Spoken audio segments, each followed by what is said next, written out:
an educational series on cybersecurity, compliance, and IT governance. Produced with the support of Freedom Technologies, Phoenix's leading managed service provider. Awesome. All right, we're going to run through security news. I won't say it's been a quiet month, but a lot of it was stuff that I'm sure we'd have all filtered out going, yeah, thanks, that's something we already knew. So, going to just jump right into it. Jumping right into it, I don't know how many people out there still have SAP in your environments. I'm sure we've got more than a few people that do. Well, hopefully you're very well aware of the fact that there is a lovely exploit that can be used to drop right in and basically get root access onto your SAP. So if you are running it, make sure that you are aware of it and what you're going to do to attack it, get it resolved. Reason I bring this up is a lot of times people are watch for the latest Windows and maybe latest Red Hat vulnerabilities, but they don't look at some of these other big systems. And if you are running SAP, it usually runs a fairly large portion of your corporation. So if you're running it, you need to pay attention. Did I skip one? No, I got it. Maize, not something unknown to all of us here. I'm sure, unfortunately, many of us have seen Maize and that lovely ransomware. Well, one of the things that's been revealed, I shouldn't say revealed, but kind of reemphasized this month, is that the Maize group isn't the only one using the tactic. There's at least 17 other groups that have adopted basically exfiltrating data and then basically saying, if you don't want this published, you better pay us money. And again, that number is probably going to continue to grow because it's very effective. So again, this goes back to what we said time and time again. You better be prepared right up front to stop that ransomware as early as you can in the chain. And then, God forbid, if you fail to do that, how are you going to respond? What are you going to do? So with other groups using it, because again, it works, you're going to see more of it in the coming weeks and months. Again, let's talk SolarWinds. I'm sure we're going to beat this subject for the next 6, 7, 12 months. DOJ just came out and talked about how many accounts were accessed, and roughly it means over 3,300 mailboxes were accessed on their O365. This is important because a lot of people that I've talked to, the common sense thing was, okay, something bad happened. We didn't close and lock the door correctly. We understand it. But unfortunately, a lot of management, and people that didn't understand the technology basically bounce back with a question of, well, how could it get compromised? It's on Microsoft. That's what we pay them for. This goes back to something I've harped on a lot over the years about SaaSes and things like that, that they're only as secure as you make them. When that data leaves your perimeter and goes on to somebody else's, they take action to protect it to a degree, and then you have to take that next step up. And again, this is a good example of where many people failed to do that. Hey, something key to point out here that's right in the middle of your screen there, just below the second yellow bar, no classified systems were impacted, and also right above it. So here's something to understand. So I was former FBI. They run numerous enclaves. This is the unclassified. It does touch the evil internet system. It does not touch the internal classified, goes around the globe internally system. So the nice thing there is, because of their separation, supposedly anything they had going on with a sensitive investigation or something on the foreign criminal act, the FCI side, foreign counterintelligence, should not have been leaked because it should not have been on this systems enclave, the enclaves in this, the systems in this enclave. I'll get it out. Absolutely Thanks. correct. Yes, this is not on the high side. This is on the Fed system side. Now, with that statement, very good. You're absolutely correct. This is not the classified systems, but having been in that world, I will caveat this, that people have a bad tendency of, maybe the exact words that make it classified aren't on that system, but they've danced all around it in content that is. So, Yeah, I'll confirm that.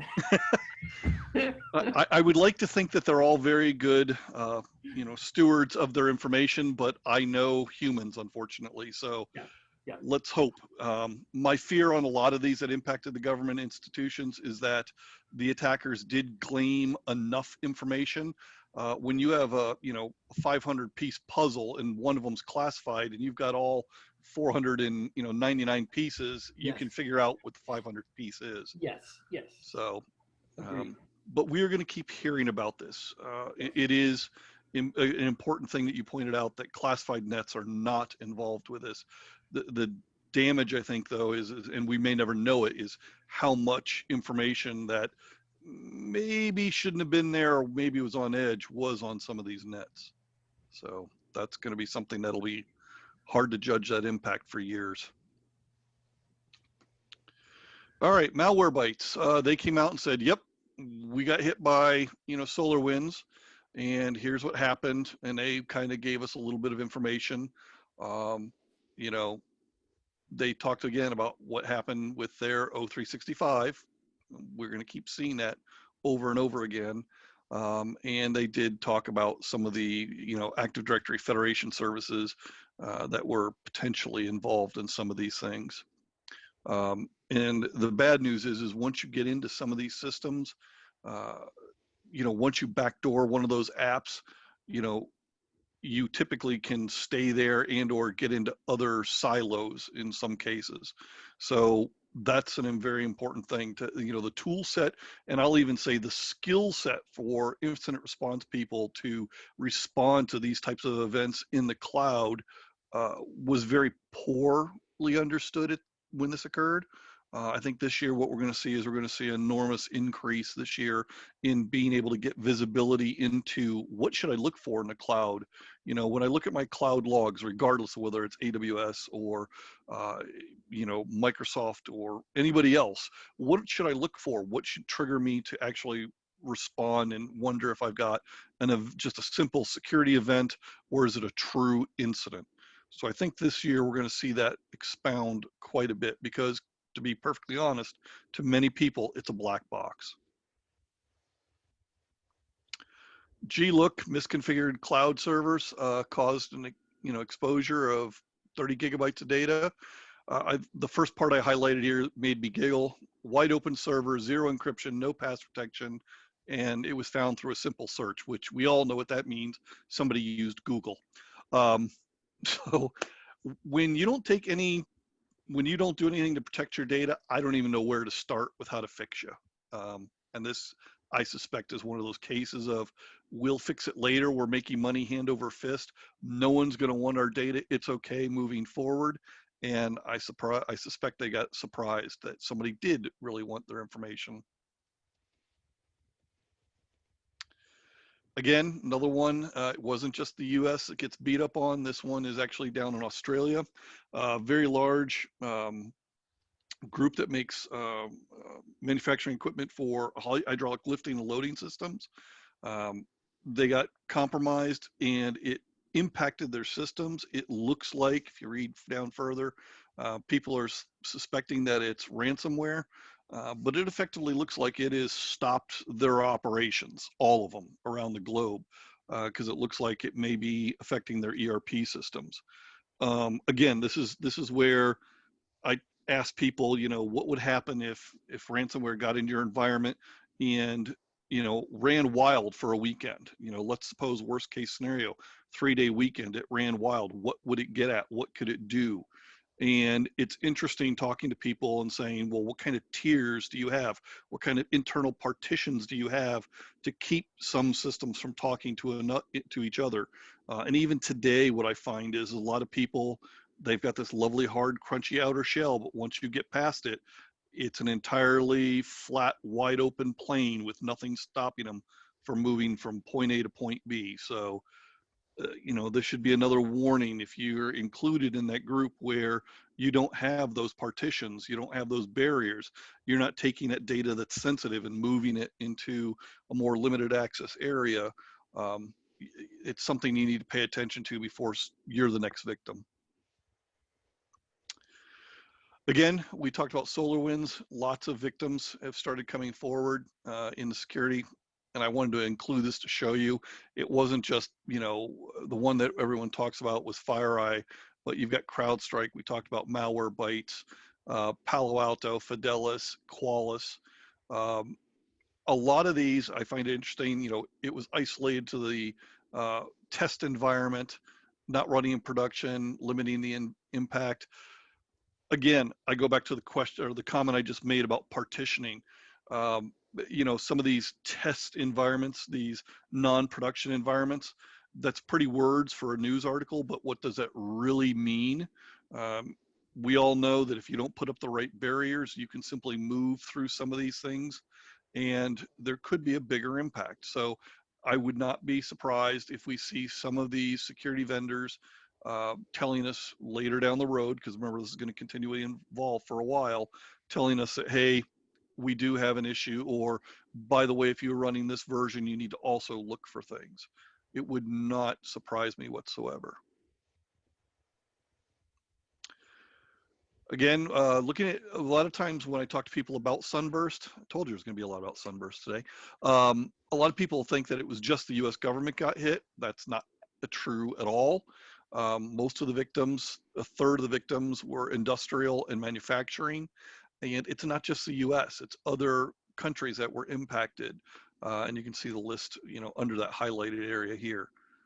All these folks here, okay? So, I mean, it's not just limited to one environment, and that's what makes it even harder. You know, who do you trust? Where do you trust? Because they were in multiple locations all over the world. It's like the octopus. You don't know where all the tentacles have reached. Real quick one for those people that care about GDPR. And this is just looking at it from a GDPR standpoint, but I think this would be true of any sort of compliance. Basically, we have a huge portion of people that say, I've been printing documents, you know, including internal documents at home while we've been on this lovely staycation, if you will, from work. This is a growing problem. We all rush to isolate so quickly that we couldn't think about these things. And now we've got problems building in the background. One of which, you know, that as we start talking about this particular item is, why were they allowed to print even in the first place? And if they printed, were they briefed on what to do or how to handle it? You know, as you can see on the second highlighted area, you know, 20% of home workers admitted to printing confidential employee information. You know, what are you going to do with that? And unfortunately, we all know what's going to happen. If they're really good, they'll put it in a home shredder, which I guess is better than nothing. But more often than not, we all know what's going to happen. It's going to end up in a garbage can with everything else. And, you know, who would ever want to target me? I'm just this lowly person at this company. No one would ever want to dig through my trash. I'm here to tell you, you're the ones that exactly are the ones people would want to dig through the trash. If I'm targeting you, and again, very much depends on your line of business, who your customers are. If I want to target you, that's something I will absolutely do. Going back to past red teams that I've been on, I had no problem digging through garbage of what people called low-level people and getting all kinds of good information that allowed me to work my way in or get me access that I needed further into my real target. So I always tell people, don't push this aside just because A, it's a piece of paper, and B, it's in somebody's home garbage can. It's not going to make a difference. It very well could. People are returning to using SMS, you know, as a way of getting that, hey, did you log in here, or here's your code. You might have, if you've been around a while and you've been watching, you know, the government moved away from this. The reason was basically cell phone cloning. I can clone your phone and I can sit there and again hijack and see what SMS text messages you're getting. Again, depends on who you are. If you're a target, is somebody going to do this? The answer is you can't say no, someone's not going to do this to you. There was actually a bank down in Australia that's actually how they stole money from individuals, is they were cloning their cell phones. And so when they logged in, because they had already gotten the username and password because of poor password management, they still needed the SMS. Well, they got the SMS because they cloned a cell phone. So is this a big risk right now? I would say it's something you should watch if you had to do this because you had to get your workforce back online due to COVID. I understand it, but I would encourage you to move to stronger forms of multi-factor authentication than just a simple SMS message. Again, we got a U.S. Cybersecurity agency came out and said, look, watch your cyber hygiene. It's what we talk about all the times. This one was really talking about, cloud attacks. And again, cloud to me, and I've said this multiple times over the last year, cloud can be something that people go, wow, I don't understand, but Microsoft says it's okay. I'm just going to run with it. Matter of fact, if you talk to some of the big auditing firms, when you say, how do you audit some of these cloud environments? The answer you get back, honestly, and sometimes is, well, you just trust them. And that just kind of bothers me. I don't trust anyone. So again, something to think about is how are you taking care of your cloud environments? SonicWALL, just a quick note, because I know we have people in the Valley here that are using SonicWALLs. If you're not aware, there was a 0-day, or appears to be a 0-day in one of the appliances. It is still unconfirmed. I didn't check right before we came on, but if you are running these SonicWALL appliances, keep your eye open. 3 last quick ones here. One is that we had the National Cybersecurity Center looked at, let's attack back. Everyone wants to do offensive cyber operations, and they looked at that and they basically said defensive operations are far more beneficial. If you go look at some of the other data that was generated out of some of their meetings, again, and they point out exactly why, cyber strikes on the right time, right place may impact them enough to make them stop. They pointed out the Islamic State stuff in 2018, but it's not going to do anything to China or Russia. So they basically are saying, put your dollars in with defense, not offense, which again, I would champion as well. For another reason, the first time you get your attribution wrong and you attack the wrong person and do damage to them, now you're going to have a lawsuit and you're not going to win on that. So I am still a very big proponent of you've got to be defensive. It's really, really difficult for even nation states to be offensive. This one I pulled out because of Chrome extension. So Facebook is actually suing a couple of developers that in their Chrome extension, they were using it to scrape user data. Chrome extensions are just one type of plugin that I get very nervous about, but I would advise everyone for your Chrome extensions, for any of those other types of plugins that you may use, especially where the origin and what they're doing is kind of iffy, you need to look at it before you allow them into your environment. You just don't simply let them in. Unfortunately, a lot of people go, well, it's out on the Chrome store, it's obviously okay. Absolutely not. That is not what it means. Google will tell you just because it's out here doesn't mean it's secure. So again, use this as a cautionary tale about Chrome extensions coming into your environment. They could be the first hole punched through to get into something more valuable. Intel had a little bit of a leak, and the only reason I pulled this out was, hey, even the big guys make mistakes. And what happened is basically their earnings got out to a public site, literally, briefly. I don't remember what it said here. I think minutes is what it said prior to they were going to go live anyways. But again, it shows that, why did this happen? Because there was probably a human at the back end that pressed the button too soon. So again, just to note, big guys have problems too.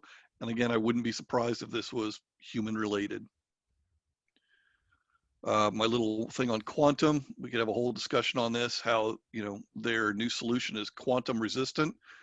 I find that interesting because we're still trying to figure out what quantum is and whether or not, what is resistant to it and how you'd make it resistant to it. So this one kind of amused me. And that's all I've got. I told you it'd be quick and easy.